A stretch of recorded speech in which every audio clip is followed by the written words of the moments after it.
Contexto sociológico.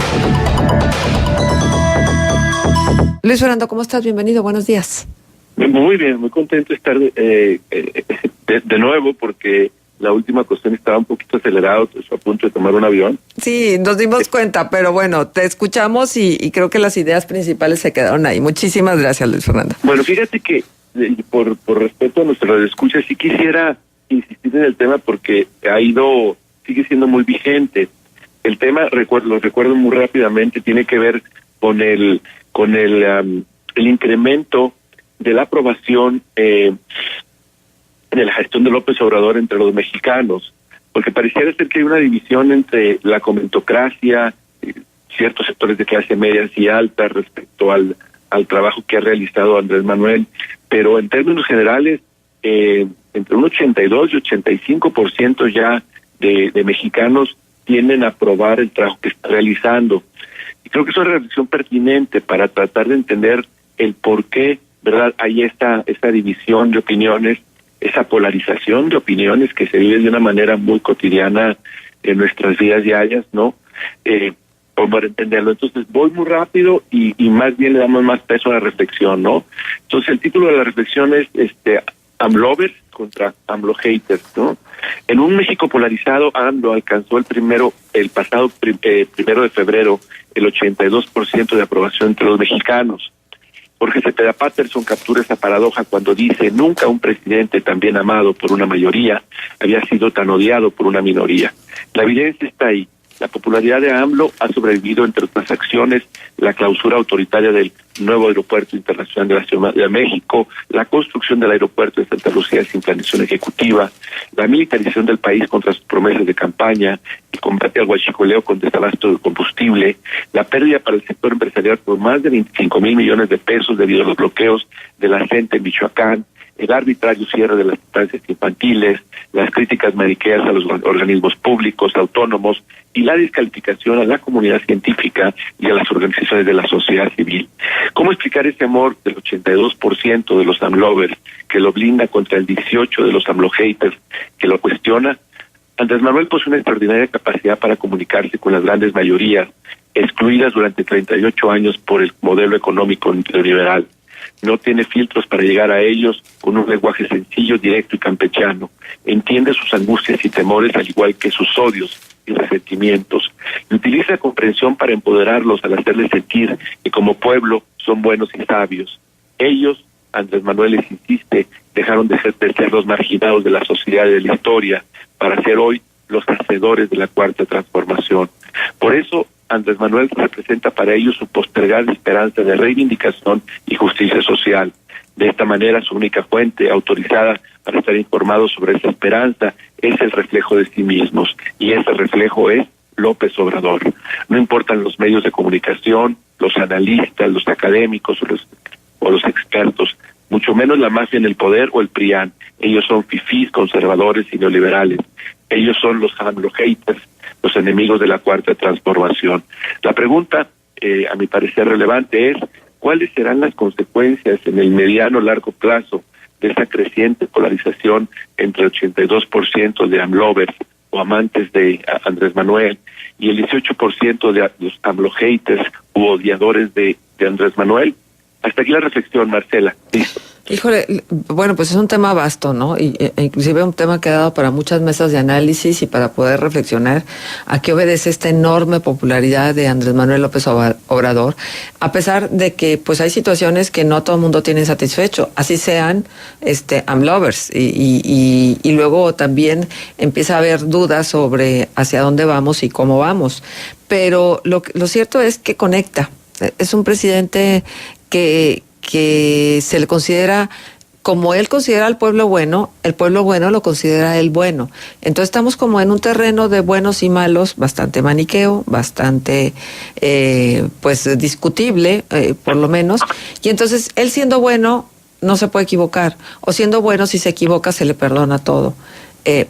Peligrosa terreno en el que andamos, pero finalmente pues él trabajó años y años con fraudes electorales, con situaciones que no fueron tan fraudulentas, pero que finalmente nunca le dieron el triunfo hasta este momento, ¿no? Donde la exacerbación del ánimo en general del ciudadano, hay mucha indignación hacia lo que estábamos siendo testigos, ¿no? Una corrupción rampante, un cinismo atroz, un poderío que no obedecía nada más que a los intereses particulares del político y de sus partidos. Sí, mira, coincido plenamente contigo. Bueno, no solamente hizo un trabajo sistemático de caminar el país en tejidos, comunidades indígenas, municipios pequeños, en fin, lo hizo no solamente una vez, sino hasta 3, ¿no? Y estableció una conexión directa con la gente y entendió lo que las élites, tanto económica como política, habían ignorado o dejaron de entender, sobre todo en los últimos 15 años, ¿no? La gente estaba harta, la gente estaba indignada, la gente exigía respuestas en torno a dos temas sumamente sencillos, pero muy lacerantes para ellos, la corrupción y la impunidad. Y Andrés Manuel tuvo la inteligencia para insistir durante muchos años de que existía una mafia en el poder que estaba integrada por esas élites económica y política y que tenía como elemento funcional la partidocracia, ya sea PAN, PRI e inclusive hasta el PRD, ¿no?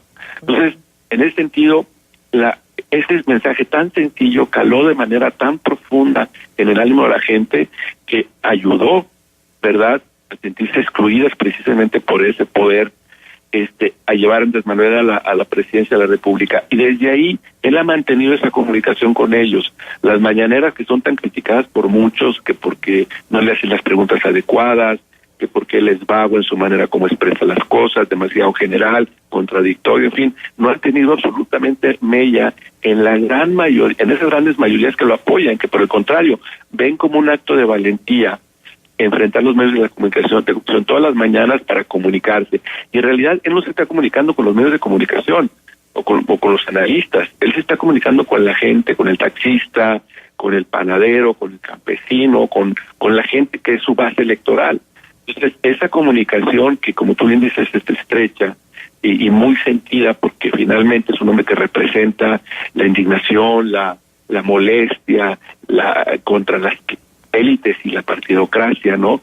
Están soportando una presidencia sumamente fuerte, ¿no? Que habría que analizar en algún otro momento en cuanto a las implicaciones que pudiera tener para, digamos, para el futuro democrático del país, ¿no? Porque hasta el día de hoy, lo que Andrés Manuel ha hecho de manera sistemática es ir recuperando el poder para su persona y asumir un presidencialismo fuerte, precisamente centrado en Andrés Manuel López Obrador, es decir, su persona, ¿no? Y eso tiene repercusiones graves pues para la vida democrática del país, en un país, como tú y yo sabemos, ¿no?, que recientemente ingresa al concierto de la democracia a partir del año 2000, ¿no?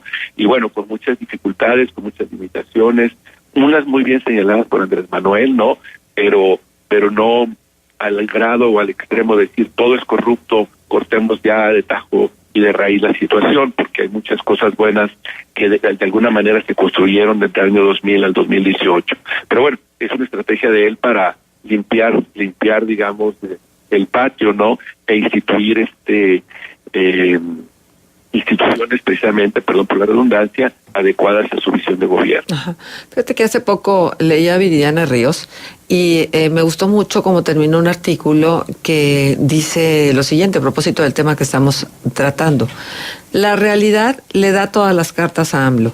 Los aciertos que comete AMLO le cuentan a él y los errores que comete la oposición también.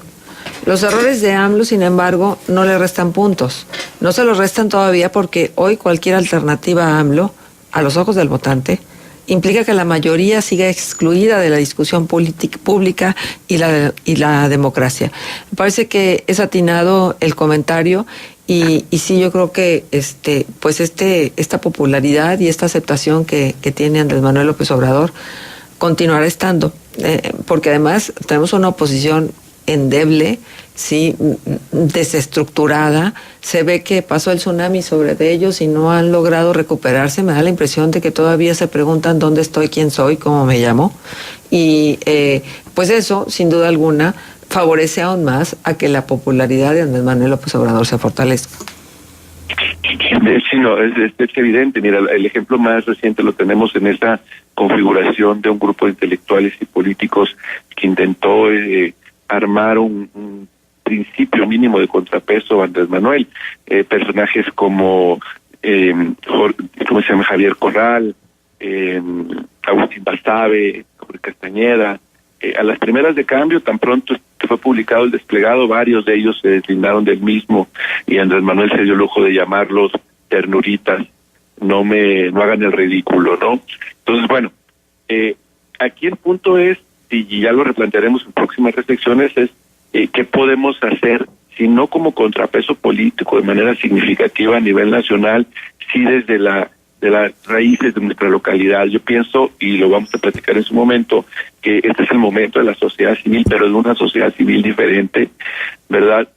Más enraizada a temas de vida local, que vaya construyendo poco a poco, no un contrapeso nacional necesariamente, sino un contrapeso muy puntual a nivel municipal, a toda esta ola batalladora que continúa siéndolo, ¿no?, de Morena en el país. Pero eso ya lo platicaremos en otro momento, pero esperanza hay y posibilidades reales de ejercer un peso como un contrapeso importante a nivel ciudadano, pero local también. Ya platicaremos de eso. Por supuesto, aunque yo me quedo con la duda, y es algo también que hemos venido tratando, ¿no? Hay ahí metido un tufo como de desprecio de Andrés Manuel López Obrador hacia la sociedad civil, porque dice que la sociedad civil está conformado por derechosos que defienden sus empresas y derechosos que se quieren hacer pasar por buenos, cuando lo que han hecho a lo largo del tiempo es recibir dinero del Estado. Y que no necesariamente de la mejor manera. Esto también me parece gravísimo, peligroso. Creo que la participación ciudadana y la organización ciudadana tiene que seguir y tiene que estar, y los gobiernos también deben de confiar. Yo no sé si a través de patrocinios o de estarles entregando dinero, pero sí de fortalecerlos, porque digo, ahí hay un contrapeso importantísimo que son los organismos de la sociedad civil.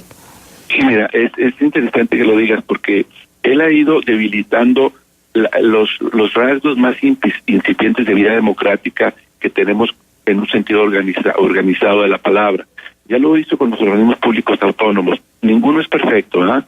Ya han cometido errores, se han subordinado al poder en muchos momentos, pero son elementos que hay que ir fortaleciendo en el tiempo. Sin embargo, él los acusa de corrupción, le reduce el presupuesto y lo subordina a su intención. En el caso de la sociedad civil fue lo mismo. O sea, ¿cómo es posible culpar de manera blanca y negra a tantos organismos de la sociedad civil que trabajan en centros de refugiados para mujeres, que buscan prevenir y educar sobre el tema del SIDA y el VIH, en fin, contra la corrupción? Es decir, mucho de la vida democrática que tenemos, incipiente o no, proviene precisamente del trabajo de las organizaciones de la sociedad civil. Entonces él no puede pensar o imaginar, ¿verdad?, que todas están equivocadas, porque son simuladoras, porque son corruptas, porque están ligadas al poder empresarial.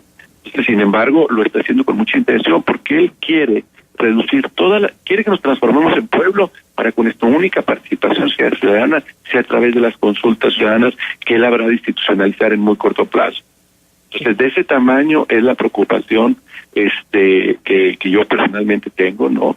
Porque está cercenando de golpe a la participación de la sociedad civil, que ha nutrido de manera significativa la vida democrática de este país, y la quiere reducir, insisto, ¿verdad?, a ser pueblo y a participar única y exclusivamente en las consultas ciudadanas, ya una vez que sean institucionalizados. Pues el riesgo es muy grande, mas sin embargo, de manera paradójica, creo que es el momento de la sociedad civil, ya lo platicaremos en su momento, ¿no?, con algunas variantes, ¿no?